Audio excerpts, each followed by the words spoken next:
Hello and welcome back to the channel for another episode in the series. We are today going to look at 8 Ante-Post races through the National Hunt season.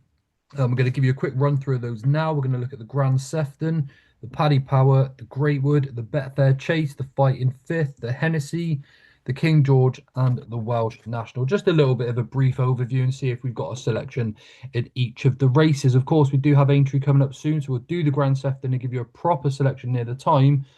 But we are going to have a little brief run through just to something a little bit different. Also, a big thank you to everyone that's been liking the video, subscribing. It seems to be going up really fast. We are obviously delighted that you're enjoying the content. If you're able to click like and subscribe again today, then we really do appreciate the content. Loads of stable tours, loads of jockeys. Our Ante-Post series will be starting in the near future as well. It's got loads of the good stuff, and we do appreciate you joining us. Right then, lads, how we doing? Liam, all good? Yeah, very well, thanks, mate. Looking forward to this. A little, not exactly my bread and butter, but obviously Ante-Post something I love doing. So yeah, looking forward to this one, mate. Certainly a bit different for us, isn't it, James? All good, yeah. Looking forward to this. Oh, I think the camera didn't catch it then, so you spoke with like the lips moving. That was pretty impressive. But anyway, Many, right many then, lad. talents. You Many, both many. okay though? Yeah, we all good. Looking Good, forward to good, good. Looking forward to this now. we're in the swing now, aren't we? Proper good stuff now. So, all right then, lads. Well, let's get straight on into it, and we're going to start off on the 8th of November with the Grand Sefton Handicap Chase over 2 mile 5 furlongs. Last year, actually won by King Turgeon for David Pike. Really impressive horse, actually. Won at Aintree and at Cheltenham. You don't find many horses that are versatile enough to do that these days.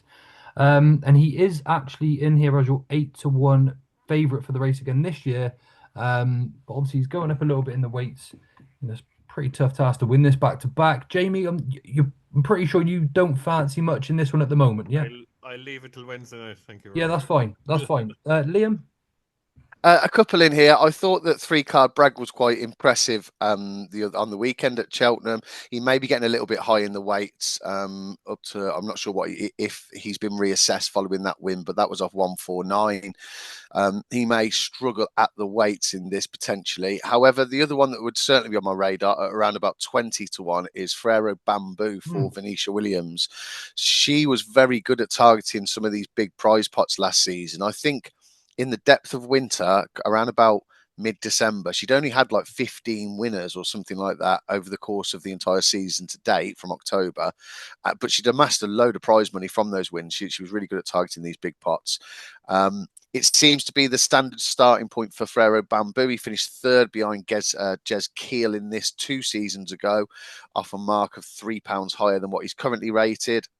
And finished sixth and a good few lengths behind King Turgeon last year, but then did go on to win that Grade 3 at Newcastle subsequently. So if they throw Ned Fox on again, he'll only be a couple of pounds higher than his win at Newcastle, and evidently he's ran well here previously. So yeah, he'd definitely be on my radar, and the older horses aren't ones to rule out in this Grand Sefton generally, I think, if you go back and look at some of the trends. So yeah, Frero Bamboo would be knocking on my door a little bit, and I'll be keeping an eye on his price, Joe, at around about 20s. why do you think it suits the older horses? Do you reckon a lot of them turn up a bit fresher because they're older and it's early season effectively? I think so, yeah, and I think that's just how the nature of the race, how it's played out. Obviously, you have had winners that have been 7, 8 year olds Yeah, over the sure, course of sure. the last few seasons, but yeah, you tend to find some of the older horses running relatively well in this handicap. So yeah, Frero Bamboo hopefully comes in fresh, and yeah, one of the horses that performs better on good ground or ground with good in the going than most of Venetia's. So yeah, he won't mind whatever the weather. Great target trainer, like you said there as well. Okay, for me, I did actually start looking initially at Gaborio for Greenland and Guerrero. He was third in this race last year, or £3 higher. But I think if the lineup remains pretty similar as it stands, he's actually going to be racing outside of the handicap, which I don't really mind too much. But I did then have a look a little bit further down, and they've also got White Rhino in here for Guerrero, Greenland Guerrero. Official rating of 141. He is a 9-year-old now, but they didn't send him chasing until he was 8-year-old. He's a giant of a horse, and I think that patience may pay off. Like you said there, they've won this previously with Gezkiel. They had a real good run out of Gaborio last year. So I'm assuming the fact that the way I see it, they've got Jaguar for the Paddy Power, they've got Rocco potentially for the Hennessy. So I think White Rhino is going to come here fresh and run a massive race off this mark. He did pull up at Kempton, however, he hit the first really hard in that race with the Jukebox Man and who was second, Masaccio, and oh, Highland was second, then Masaccio. And he was actually I quite fancied him that day. So look, he comes here pretty much off an unchanged mark from graded company. He's going to be running in the Sefton off a decent mark. Really good, solid jumper, so he's reliable enough for this sort of race. And I've only really started having a look at the race this morning. I'm starting to quite fancy him, so I might even take a piece of the 12-1 myself. So, I'll tell you um, what, Joe, that'd be really good if people can grab some of the 12s because he's half the price in 5 other places oh as well. wow, okay, let He's me actually. 13-2 with Hills 888, Bet Victor, and a couple of others, Star Sports and Priced Up. Wow, Yeah, so the 12-1 may look massive if anyone's got an account with Denise. who are the 12-1s? It's showing me that I've got two in my bet slip apparently, but I haven't. So look. Oh, so yeah, 12 Just to 1 with Bet365. Yeah, then 10s with Bet Victor, Betway, BetMGM. Yeah, you're right. Yeah, all the way down to sort of 6-1 with well, 13-2. It's a big old difference. which we rarely see anymore, do we? Don't really see No, bookies making an opinion and no, you taking a. don't. You don't. You're absolutely right. That is something I might have to take a little bit of a look at, although not many of those I have at the top. But either way, I think White Rhino is going to have a really good chance. I think they'll bring him here fresh and hopefully he can run well. Right, then on the 15th of November, the week later, we have the Paddy Power Gold Cup for the November meeting at Cheltenham over 2 mile, 4 furlongs. Ilrigoto won this last year really well, Jaimie, didn't he? But you mentioned obviously he's a few pounds higher this year, and do you think a repeat is on the cards, or you're not so sure? Um, he's got to have a chance, Sean, because I think it's a very poor race. It's a very, very, very poor race. Like last year, I thought it was not a great Renew leader. Hmm. He's off 142 last year. He was off 141, obviously, with 3 off from Gingle, so he's £4 higher. I thought he ran too well at Chepstow the last day. Look, he was never getting there against Saint Segal, but he finished miles back the year before in the same race, and I don't know. He's what, a 9, 10 year old now. He's been a lot of. He's only like won 3 of his 26 chase starts. You know what I mean? As well, Hmm. like it just has to. You have to factor that in. He was primed for the race last year. No, look, it's the same thing. He's going on the same route. I understand that, but I just look. I can't put anyone backing him off each way in the first 3 anyway. I'll put it that way, Joe. But I've been looking at this field up and down last night. It was looking the only two that stand out for me. Obviously, it's obvious. Jaguar just reminds me of when we was there 2 years ago. They on about the stat that 8 of the 9 last winners had a run. Stage Star didn't. Stage Star, or did he in the old run? He might have actually in the old run. Sorry. But Stage Star was a class above. Now, I think if Jaguar wants to come into the reckoning of a Ryanair down the line or Gold Cups and all that, he'll have to be winning this, regardless. Like he has to win this. So if he wants to be a Grade One horse, he'd want to be winning it. And the only other horse at the moment that it caught my eye started off for Henry de Bromhead after a mark of 116. Now he's up to 142, and it's coming up easy. Slowly progressed through the whole season. Bolted up at Clarny the last day, beating the real deal. 142 over here. Will it be 142 in the OK? I very much doubt it. Probably 146.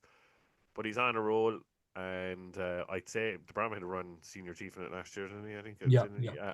he? He definitely run probably.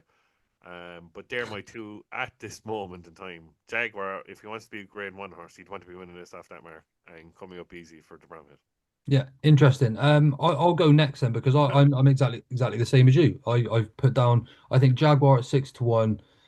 Look, he won that race going away. He's £9 higher, but I like horses that come from the back and just get better and better through the race. It's ideal for a Paddy Power, to be honest, as well. If you're not too far back on the home turn, so he's going to have an obvious chance. And like I said, I've got White Rhino winning the Sefton for Greeno and Guerrero. I've got Jaguar winning the Paddy Power for Greeno and Guerrero. But I also writ down coming up easy at 12-1 as well. I just like this sort of horse. He's progressive. Looks like there's plenty of improvement still to come. But if you want me to push for a selection, Jaguar, I think is going to take all of the beating, albeit a little bit short for a handicap like this. I hope the jukebox man and handstands and stuff like that don't run in this race. I hate horses that are trying to win graded races that start off in handicaps because if it goes wrong, you're miles on the back foot after just the one run, and they never seem to be able to get back to that sort of level. So Jaguar for me as well. Liam, what have you found here? Well, hopefully I haven't put everyone away, because a video I did earlier in the season suggested that Jaguar wasn't going to line up here, and it seems like you're both keen on him. I'm bricking it slightly. So, yeah, he may well go and dot up. He could well be a graded horse in a handicap, couldn't he? And I wouldn't put anybody off now that we know he's definitely going to turn up here. My source is, well, the source was actually Greenland and Guerrero themselves, who had suggested that Jaguar was going to start in the old Rowan. You can pass that buck if they've said it. Definitely. Absolutely, Definitely. yeah. Yeah. So Yeah. plans change and all that, and evidently they have. So yeah, he definitely have a chance. A couple that I do like in here, Madara would be on my radar. Was absolutely smashed off the boards last December for the December version of one of these 2.5 mile handicaps at Cheltenham. However, wasn't seen since. Was obviously injured, and given how Skelton's horses have been running so far this season and seemingly needing the run and coming on for that, I doubt that he's going to get to a track prior to this race. So, and also we don't really know Madara's well-being, so not too sure if you could really part with your money. Il Ridoto, I'm not sure if you'd be a little bit worried about his attitude. He just wouldn't go past, would he, at Chepstow? I don't know what was wrong with him, but yeah, had every opportunity to do so, but save for another day. I think that he is the most likely winner. Just £1 higher than last season. If they throw Freddie Gingell on board again, I'm sure there'll be a debate in-house as to whether Harry gets to ride him or not. But that may be the case that he's on Coldwell Potter if he turns up. But Il Ridoto, I'm a little bit annoyed that I've missed the 20s. He was shouted about by somebody in my Telegram quite a lot. Probably should have trusted him in his opinion a little bit more at that time. But yeah, if he's still 8s on the day, I'd be getting stuck into Il Ridoto. I think he's an each way bet to nothing. I don't think they're going to run Coldwell Potter here myself. Jamie, what do you think? Just on that note. Coldwell Potter's going to the Betfair too. Yeah, I think so. I think so too. If so, are we assuming that Harry rides Iridoto? Surely, because Freddie can't claim now, can he? No. Oh, can he not? Sorry, he's Don't lost his think credit so. claim. Yeah, yeah. But yeah, interesting runner nonetheless. Okay, so 2 votes for Jaguar. A little mention there for coming up easy, but Il Ridoto and sorry, Liam, I've had a bit of a blank here. Who was the other one you mentioned there? Madara, but I wouldn't be Madara, parting with your yes. money until you know the horse's well-being. Perfect. Okay, on to the Greatwood Hurdle next. The day after, obviously the 16th of November, over 2 miles last year, won by Bird at Road. A seriously good performance, probably my favourite ride of the season from Harry Cobden. But we've got an interesting lineup as it stands. Anyone, the Welsh champion hurdle winner is in here for Celtic Dino at 8-1, Stick to the Plan at 10-1, McAlory at 12s, Helvic Dream at 16s, Jack Hyde at 16s, you've got Dysart, Enos, Go Dante, Fiercely Proud, all of those at bigger prices. We haven't really got much of a lineup here at the moment, gents, but has anyone got a standout at this point? Stick to the plan would be interesting and Mm. see how progressive he is for Ollie Murphy if Stick to the Plan comes here. I do continue to think that Under Control is extremely well handicapped for JP, but pulled up on the last 2 starts, not been seen an awful lot, was pulled up in this last year. So yeah, would be a little bit I'd be slightly reserved to be backing her. But yeah, Stick to the Plan would certainly be on my radar. Currently around about 10-1, but it seems there's only one bookmaker who's got this priced up at the moment, Joe. Yeah, that's fair enough. I'd be in agreement with you. I think, like we said, we saw him in the Persian War easily, really. They rode him for speed from the back. He picked up. That would be ideal, wouldn't it, for a Greatwood as well? I've actually got a fancy in here at the moment, but he is not even in the betting, so I'm going to hold fire for now, and I'll reveal that maybe on Twitter or something like that. Jamie, who do you fancy for the Greatwood? In fact, no, Jamie, I like Cavern Club for this race. What am I doing? What am I talking about? I fancy Cavern Club here. He was due to run at Cheltenham this weekend. He didn't. I think he's going to go to the Greatwood next, and when he's priced up, I will have a piece of him because I think he's well handicapped, and he's again like Stick to the Plan, or come off the pace and enjoy that hill. So there we go. Cavern Club when he's priced up. Jamie Wren. Well, we were at Paul Nichols last week, and I said when Tutti Quanti gets priced up, he's going to try an absolute yard at Chepstow. Even though Paul Nichols said that he was run off his feet, no, he just didn't try a yard, but he can't say that, of course. But yeah, if when he gets priced up, I'll be having a big piece of that if he does get priced up. But on the prices, looking at what this field in the lineup of all what's there at the moment, it's a 2-horse race between Celtic Dino and Stick to the Plan. But I'd be more in favour of Stick to the Plan as well because I think the faster they go, but look, they don't go super fast in a Greatwood because do you know what they do? They always come far over to the far rail and in around the back end and around, and whoever has the sprint speeds at the end goes away to win it. So, but looking back at his Persian War run, to me, he's crying out for the fast pace, sit behind, go be shown last or in the last three, and pick them off one by one. Now that is tough to do in a Greatwood, but look, I think he's talented enough because I think the third horse in that race is another horse that didn't try hard, will win a handicap, Money Garrow for Skelton. So, um, at the moment, put a gun to my head, stick to the plan. But if Tutti Quanti rocked up 6 in the spring last year over course and distance, I would be having a bit of that. Probably worth mentioning the theory from the weekend preview as well, Joe, with regards to Jazzy Matty, who rocked up and ran over the 2 mile 4, which evidently was it isn't his trip around Cheltenham over 2 miles. He's got a record of first, second, first. So if he were to have an entry to come back, he'll be pretty race fit. He'll be back at the 2 miles, which I think he'll love. If he's entered into the market, I don't know, at any sort of nice double figure price, I don't think there's like a Burdett Road sort in this year of that sort of graded quality. Yeah. So I don't think he'd be without a chance if Kean brings him back over in November. I'd say Celtic Dino's a graded horse, but he's probably too high in the weights. Like, there's that argument as well, isn't there? It's finding like a potential graded animal that's below their potential at the moment, I suppose. But I agree with you. Yeah, I agree with you. Like he but you can see what Sam Thomas said afterwards, that he needs good ground. Any bit of soft, he's gone. Forget about it. You won't see him in the spring. Okay, fair enough. I agree with Liam there. Even though some people might turn around, he never stopped doing a YouTube show without mentioning Jaimie Matty. Do you know the old haters, Liam? But I can see him going for the Greatwood now, Jaimie Matty, because I think there's only I think he's too high in the handicap over fences now. So if they want to win another big pot with him, he loves Cheltenham, bring him over. And I don't think King Connors is afraid to either. Yeah. No, that's it. He's got £11 on his chase mark. It'd be silly not to mention him, given his record at the track and whatnot. So yeah. Well, there we go. That's what's very interesting. And he's not priced up, is he, at the moment, Jazzy? He's not, mate. No. Cool. Well, there's definitely one for the radar. Okay, we're going to move on to the 22nd of November. The Betfair Chase at Haydock over 3 miles, 1.5 furlongs, often won by Royal Pagaille, who is available at 10-1 at the moment. But the prices here are Grey Dawn in 6-4, Coldwell Potter 4-1, Haiti Couleur at 10-1. I know the way thinking is not going to come here. Knit Rocket's not going to come here.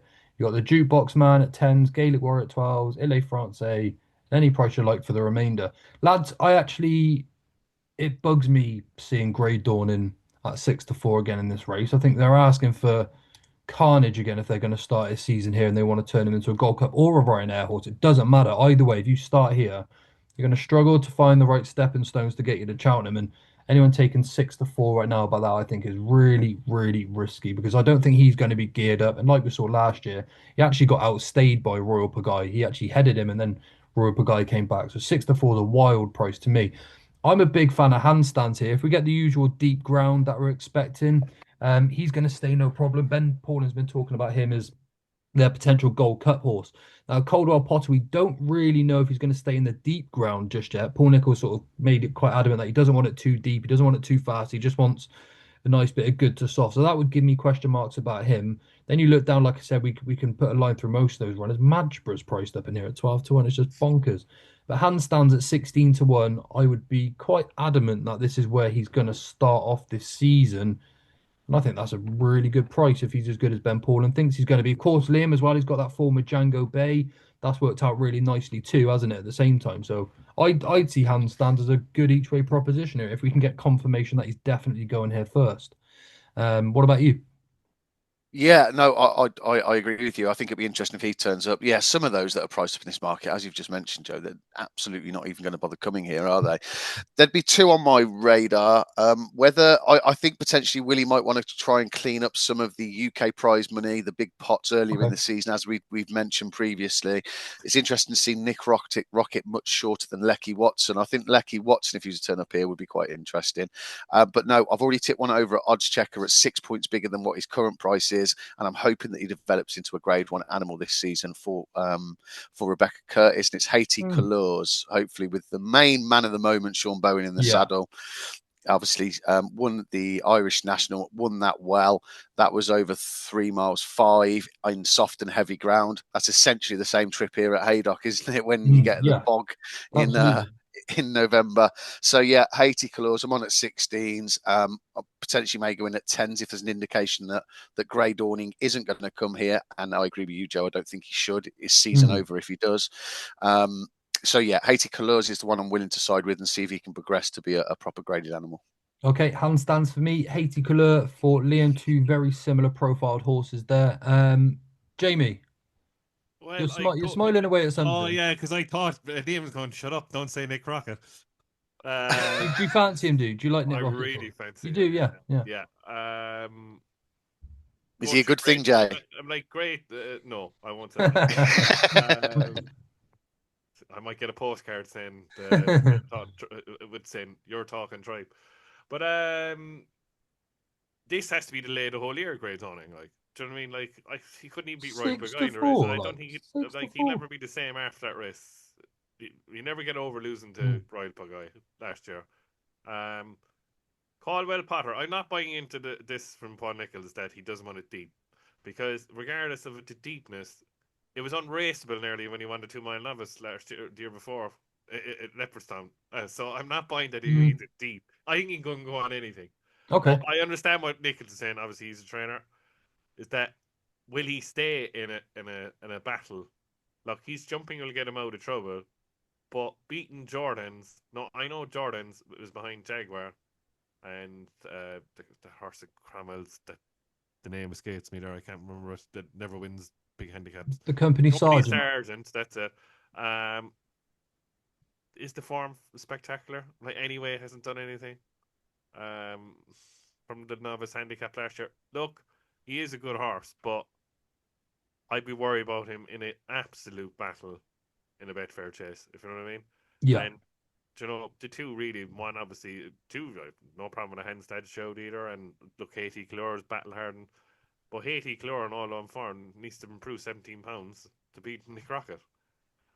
Now, is 169 souped up to the nines that like, you know, he won a Grand National, but I'd because say so. of the riches of Willie Mullins, he has to come here. He's the only entrant, I'd say, at the moment. I don't know the entries were, but he's the only one priced up, so he has to come here with them because they've factified for other races. They've Gallopin de Sham. They've everybody. I'm like, I didn't forgive Nick Rocket last year for not winning the Paddy Power Chase. I backed him with Percival Galois, but like Sean Cleary Farb was taking 7 off, so he was off 143, and I was like saying to myself, if he can't win off that, what's going on? Interesting. Yeah, But then he interesting. won the Tayestes, all behind him. Spanish Harlem was 30 lengths behind. He's won a Kerry National. I mean, like, he won then the Bobby Joe, beating intense raffles, you know, Capitano, French Steinwoods after coming out winning a Munster National at Limerick there last weekend. He won the Grand National, beating Aya Maximus. He's improving all the time. 169, probably too big. Like 169, he should be in the Gold Cup. Do you know what I mean? Like, and I think that's where he'll end up. But if he's as good and he's progressed as last year, he should be winning this. And I actually backed him at 10-1 to find out.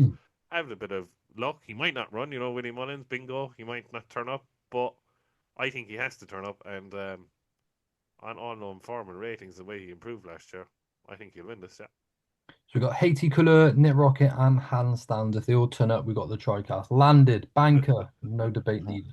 Right, we move on to Newcastle, the fighting fifth over 2 miles on the 29th of November. Of course, last year won by Connie Hill.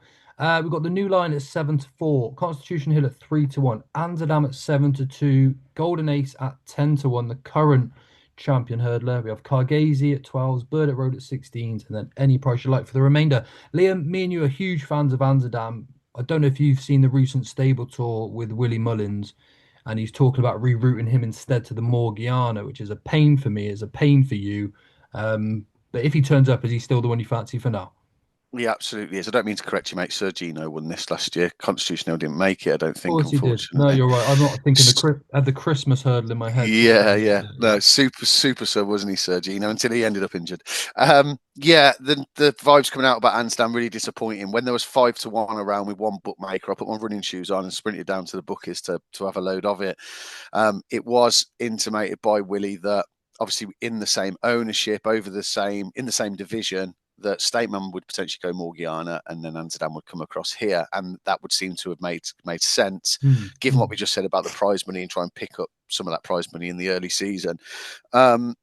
However, I can only assume that Stateman just isn't as forward as perhaps they would like him at Close Sutton, perhaps, and that's why Amsterdam's going to go in there, and perhaps Stateman won't turn up. Interesting. Yeah, makes sense. But yeah, if he does turn up here, I think he's the one to beat, Joe. And I think if as long as he stays sound, he is a little bit vulnerable in terms of his constitution. But if he stays sound, I think he's the one to beat in this division all season. I think there's so much more progression to come. I think he's a bit of an animal. I'm really excited to see him. If he doesn't turn up here, Jaimie might start getting very jiggy and excited because I think the new Lion, I couldn't back Constitution Hill, and I think the new Lion may well go and win it. But I'm hoping all three turn up and it'll be a decent clash. Hopefully all three turn up on the day, and I'll just be waiting for declarations now. And if Amsterdam's anywhere near 7-2 come the day or come post X, then I'd probably have a few quid. But yeah, I'd be leaving this race alone for now. Yeah, I agree. Like I said, I'm a big fan of Amsterdam. I put him up at 20 for the champion hurdle. Fortunate enough, perhaps, not to have backed him for this just yet, because we don't obviously know the clarity of the situation. But if these all turn out, we've got a belter of a race here, Jaimie. Look, you love the new Lion, don't you? Does he? Do you think he? Bring him over. Bring Amsterdam over. Bring Yeah, him what? over. Come on. What? The new Lion will beat him anyway. Oh, Hey, I'm not so bring him. sure. Hey. Not so sure. I don't. I hope they bring him more, and then they back the absolute whatever off Amsterdam, drift the new line, and I will plow into the new line. Okay. Because Constitution Hill has no chance. And Yeah. everyone say, oh, I can't wait. Oh, how can you say Yeah. Constitution Hill has no chance? Go back and Honestly. watch the Punchestown run. He's And the done other with it. runs. And the other run. And Yeah, the the other other ones, he run. fell, and he Yeah. fell. He was cruising in this Champion Hurley kind of, but he's cruising in entry. He wouldn't have beaten Lassie Mouth. He wouldn't have beaten Stateman would have won the Champion Hurdle. It's not a hope. Yeah. It's sad to see. Look, all jokes aside, it is sad to see. But I think if he loses here, he could. I think they might throw chasing, and if he doesn't go chasing, he'll be retired, and that'll be it, and move on. But no, the new line will beat Amsterdam. Yeah. Yeah. Interesting. Fair enough. I'm just gonna go. White, did Willie Mullins say he might go more again? I know. Yeah, in his stable Yeah, till see, yesterday. Willie Spot him Mullins, he doesn't mind running horses against the horses, like, you know what I mean? Because I don't think even if Amsterdam runs in the Morgan and Stateman does, Stateman won't be ready as well.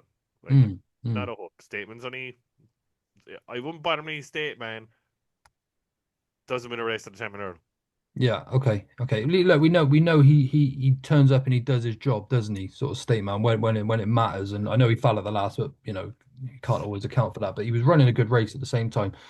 Yeah. Look, I'm not backing Constitution Hill. Golden Ace probably falls just short despite being the current champion hurdler on ratings. So I'd see who turns up on the day. But I don't like the new Lion. Look, he was a horse to follow for me as a novice. When he came out Bumper Company, I said this is a good horse. He obviously went on to win the Challow and all of that stuff, and then won at Cheltenham too. But now I don't know. Look at the situation. I don't know if he's quite a champion hurdler just yet. But we'll give him time. We'll see how he fares, and we'll go from there. But I'm just going to sit on the fence. But if Amsterdam turns out, I think he takes all of the beating.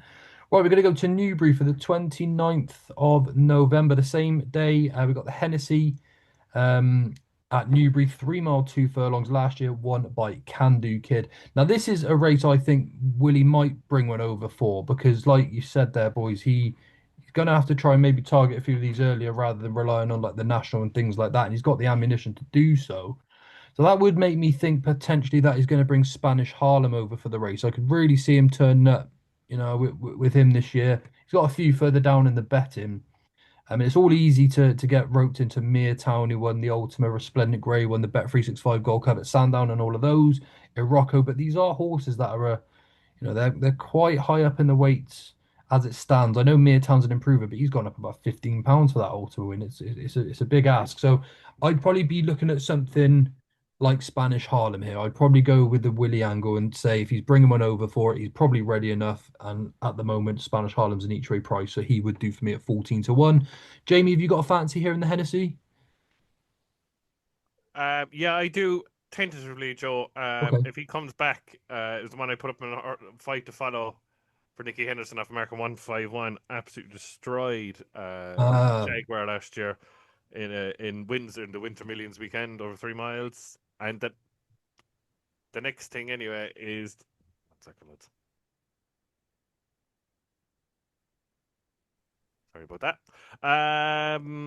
The The Death is Stare. The I Death know, Stare came out. yeah. Jinko Blue is the name of the Mm, horse. Then unseated in the Reynolds sorry, okay.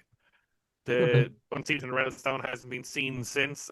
Changing man won that. Obviously, Changing Man was second into Meyer Tower, wasn't he? He wasn't he second into Meyer Tower in the Ultima. He ran well in the Ultima. Certainly there Anyway, or thereabouts, but isn't he? Yeah. yeah, the only other horse is tentative at the moment. He's 16-1, Joe Jinko Blue. He has to come back. He has to prove it. But the mark could be a little bit high from what he's achieved. But Mm, mm. I think he has the mark for a reason. The only other horse that tickles my fancy at the moment is Johnny Who.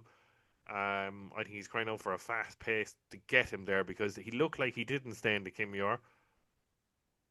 But that's 3 miles to at Cheltenham, we missed 3 miles to at Newbury, flatter track. I think he's crying out for a real fast pace to get him there. Just to be planted on the line. That's Johnny Who in a nutshell. That's what he is. You're taking an awful chance with him, but they're not two standouts, but two that I saw maybe going for. Look, there's a lot of water under the bridge. I know it's only a couple of weeks away, say 6-7 weeks, but at the moment they're standout for me at the moment. But look, this could all change. But Myrtar, I don't know, he barely crept into an Ultima. They wanted to go to the Midlands National. It was an afterthought. He won. Fair enough, he was well back, but he's up £13 from that. We'll see. Yeah. We'll Okay. see. But Yeah. Jinko Blue and Johnny Who tentatively at the moment from the prices. Yeah. Look, they all have to be tentative at this stage, don't they, for this race? Liam, have you got anything for the Hennessy Corrigal? Yeah, there's a couple, Joe, that would be subject to hearing some dog, hearing to hearing a little bit of news about them as to Mm, their well-being, these horses. So Marsh Wren has won on 5 of her 6 reappearance starts. There's a horse that I think over 3 miles would really like this, even if she was to turn up first time out. Not being seen for a good while, though. Obviously had some good form at the Cheltenham Festival, finishing third in the Mare's Chase. She's around 33-1, but you'd want to hear that she's fit and well. Lowry's Bar's the other one, obviously, which kind of feeds into Jaimie's yeah. note on Jinko Blue. I think that Lowry's Bar pretty much threw that race away at Windsor and absolutely clattering. I think it was 3 out. Again, Lowry's Bar, we don't really know his well-being and the sort of state he's going to come back in. It was the first time he stepped up to 3 miles, and I think he would have improved for going further. So he'd be interesting, providing that he's come back into training and is in decent fettle. I would be keen on him. So I'll be keeping an eye on those two and any news around them. The other one is last year's fourth, mate, and probably not popular with many because it's a horse that came over from France.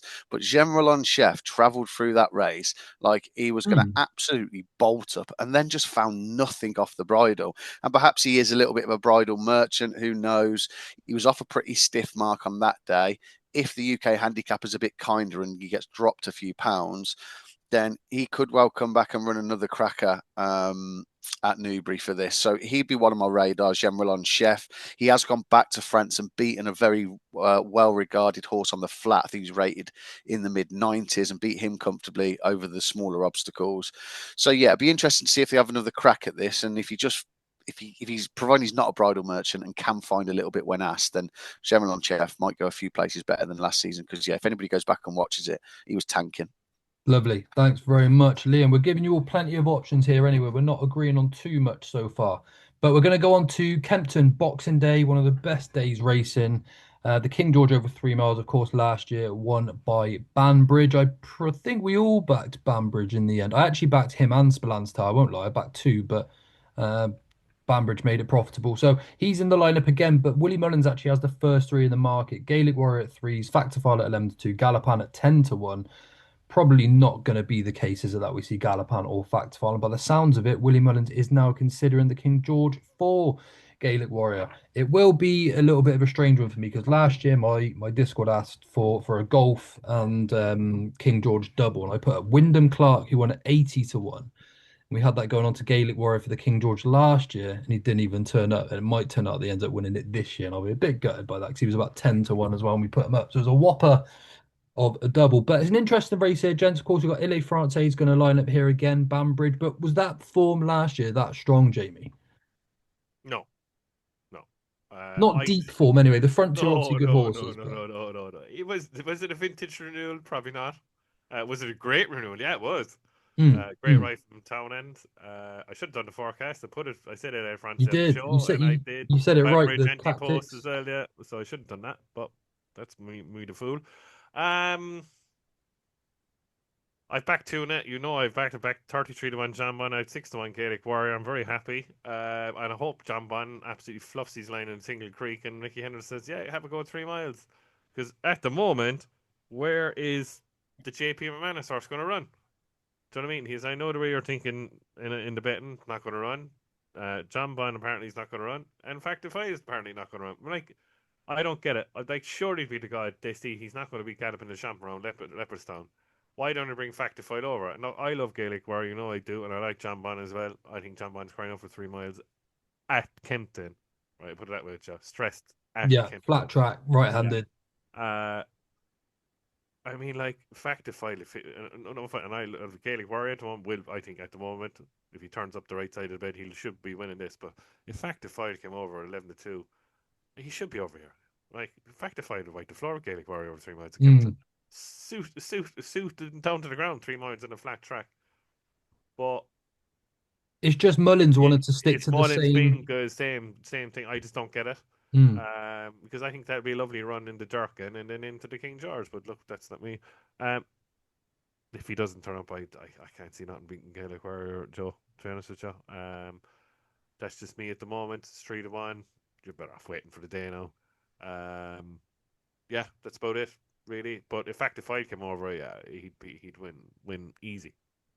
Okay, but Gaelic Warrior for the essential. Yeah, Ilite Tom's going to take on John Bond by the sounds of it at Tingle yeah, in Creek as single well. creek. And like you said, hopefully he beats him in the sense. Then it might force John Bond up and trip, like you There's sort of there's mentioned. You know? there's obviously the horse that we've liked for ages, Fast or coming slow. back fast or slow, but you have to take that. We'll see. Mm.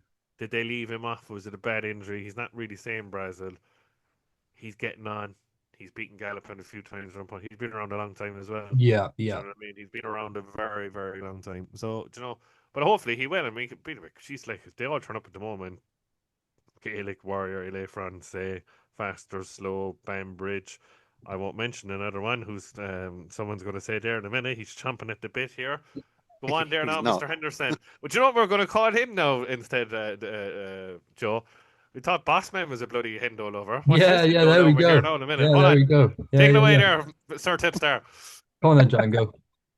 Yeah, obviously I fancy Django Bay in this. I am getting slightly concerned that the top two in this market are going to turn up. It makes it a far Oh, more okay. difficult Woo! proposition.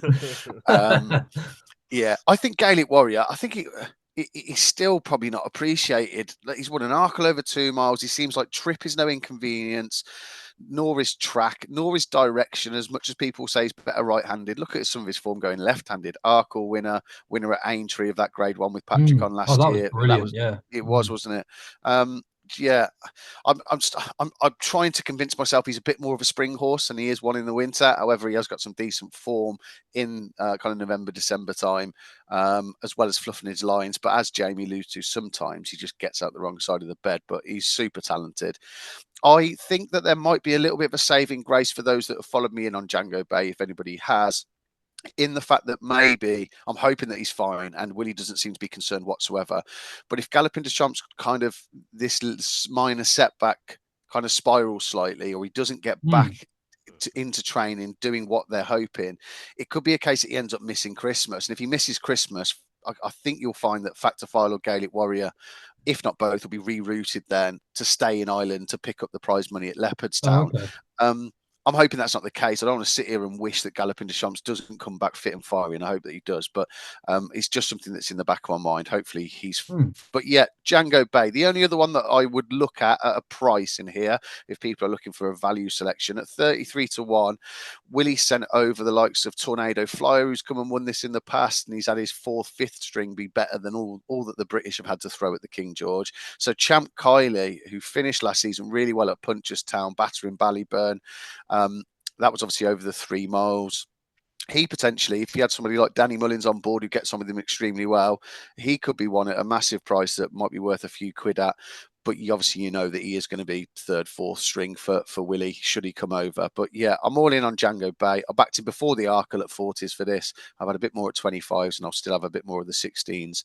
And then hopefully Gaelic Warrior is in a mood when he wakes up on the Boxing Day, and Factor File don't turn up. Tell us you love Django Bay without telling us you love Django Bay. I think that's what that highlighted there. But no, cool, nice one, gents. Look, like I said, Gaelic Warrior, if he turns up, he is absolutely the one to beat. We've been saying for a long time, people were saying he's a 2 miler and he needs soft. It's just not the case. It's just over the shorter trip that gave him the speed to handle it with the 2 miler. So he proved that trip in sort of ground and no issues when he won at Aintree. So he looks a really really solid option here. I'm actually going to double down on one here that I fancied for the Betfair Chase, and I think if he goes well there, he's going to come here, and that's handstands again at 40 to 1. I think he's a really. I'm taking a lot of trust there on Ben Paul, and the fact that he's got the jukebox man and handstands. Yet he's talking about handstands being the Gold Cup horse. That just screams to me that he's working really nicely, and he is a proper like old school chaser as well, like an old school national hunt steeple chaser. Just stay and stay and stay. I think he'll turn up here, and there's loads ahead of him that aren't going to. So I think the 40 to 1 is my outsider of the field. But ultimately, if Gaelic Warrior turns out, I think he gets the job done. But handstand should not be slept on, especially if he goes well in the Betfair Chase. That gives him a month then to come here, and I think he'll run really well. And he's gone right-handed, and that's when he beat Django Bay as well over that sort of right-handed trip. So it seems to suit the narrative for me for the time being, anyway. Right, lastly then, gents, we're going to move on to Chepstow, the Welsh National on the 27th of December, 3 miles, 6.5 furlongs, won last year by Val Dance. So Jitmaker is here, obviously, at the head of the weights. There's no secret, obviously, about his mark and, his liking to these sort of races. But to be honest, gents, I am struggling here big time. So I am leaning on you two for an answer. Who wants to Right. go? It's Go on, quite Jay. obvious. It's quite obvious. I'm just only going to say it straight away, Liam. You can delve into a bit more. Surely God, Shitmaker is going to be prime for this. Obviously, second behind a Gold Cup winner in the Kim Muir. All bet he was absolutely trounced. But he's surely well handicapped, and I'm sure this is going to be the target. And 12 to 1, if you want to have a little bit of a tenor at the moment and top up and whatever, you can do it that way. But no, I haven't delved into Joe, to be honest with you. I have not delved into it, but look, he is the standout at the moment. I know it's unoriginal at 12 to 1, and he's the favourite on the list, but just wait. But obviously, he's the one that everyone's on its lips because of the form of I know what you were thinking, and I'll leave it at that. Yeah, fair enough, mate. That's well said, really. Liam? I can't wait for Jitmaker to rock up here. On the 27th of December. One thing I would say, if you're also fancying Gitmake, I'm not sure if you boys would agree, leave his and you've got a Unibet account, leave his price alone because he'll only get shorter, which means he'll then be installed much shorter by every other bookmaker. If nobody touches him, you might get 14, 16s, 20s when Denise prices him up or somebody else. So, on there to get a couple of Unibet accounts going there. Liam Firkin said not to back it. Yeah. Have a couple of quid there for me. Yeah. So not a single subscriber of the 4,000 that we have on the Ginger Joe Radio Show is allowed to back Gitmaker. Yeah, just hold fire. Just wait. They will get a bigger price, and then it will be fastest finger first. The other one that I do like, he's a horse that would want 7 miles. I think it's Your Own Story for Lucinda Russell. Placed second last year in a 4-mile race, I think at Carlisle, and ran really well when I think they had a claimer on board in the summer. It might have been at Punchestown 2 seasons ago and just went for home too soon and got collared on the run-in, went absolutely miles ahead of the rest of the field. He's one who definitely wants a mammoth trip, and if you get the proper traditional bog at Chepstow a couple of days after Christmas, then he could be one who's available at around about 20 to 1. But yeah, Gitmaker, he finished miles ahead of everything else, even although he was a fair way behind. I know the way you're thinking in the Kim Muir, and hopefully, as Jaimie mentioned to us on the preview, Joe, if he gets a clear run with him and has a proper prep, even the 12 to 1 now could be value, but do not back him yet. We're watching you. Yeah, cool. Okay, gents, lovely job. Like I said, I've got nothing for the race there. I'm putting you on the spot here, lads. Is there anything out of the list we've gone through that stands out as your best bet? Gaelic Warrior probably for you, Jaimie, although saying that you've got 6s, you haven't got the 3s, for example. I think Nick Rocket is a massive price if he turns up in the Betfair 10 to 1 each way. Perfect. Liam, any standouts? Any standouts at their current prices? There's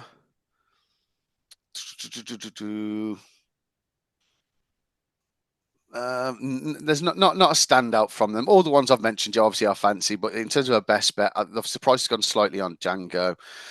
Haiti's a bit shorter. Il Rodotto, I think, is an each way bet to nothing. I don't.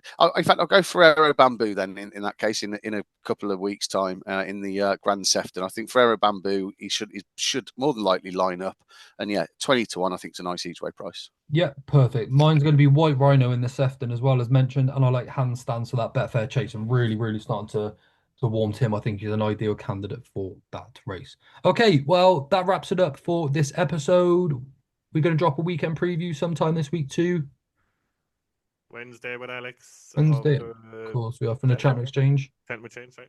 Perfect. Okay. Well, we will see you all in a couple of days. I hope you enjoyed that. Something a little bit different. Some of the races outside of the Cheltenham Festival. Hopefully, it's given you a little bit of insight to some of the horses we fancy, and you can track them from here on and see how the prices go, and that might give you an indication of where they're going to turn up as well. But thanks everyone for tuning in. Like I said, please do like and subscribe. We really do appreciate you all. The numbers are going up, and it's a delight for us to look at those and see the subscribers and the views going up. So thanks very much for that, and we will see you all real soon.